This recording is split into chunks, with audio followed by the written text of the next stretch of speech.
ये कैंसर को मैं अगर आपसे समझना चाहूँ सरल भाषा में कि कैंसर क्या है और ये किस तरह से मनुष्य के शरीर में प्रवेश करता है, इसके क्या क्या कारण हो सकते हैं। बहुत मोटे तौर पे 2-3 कारण तो हमको समझ में आते हैं कि धूम्रपान, तम्बाकू कैंसर का एक बड़ा कारण है, शराब, बहुत ज़्यादा अल्कोहल पीना कैंसर का बड़ा कारण है। लेकिन इसके अलावा और क्या कैंसर के कारण हो सकते हैं और कैंसर किस तरह से शरीर में प्रवेश करता है और ये एक साधारण भाषा में कैंसर होने के बाद क्या परिवर्तन उसमें आते हैं।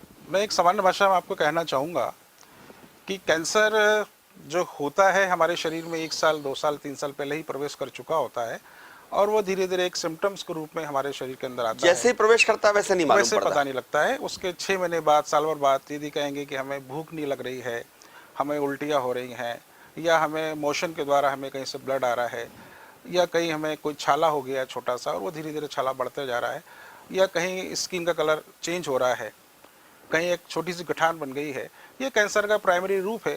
तो उस कंडीशन में हम क्या होता है कि इसको इग्नोर कर देते हैं और कई बार हम सोचते भी कि इलाज कर लें तो डरते हैं कहीं ये कैंसर ना निकल जाए, तो इस डर की वजह से इसका डायग्नोसिस भी नहीं बहुत से लोग कराते हैं।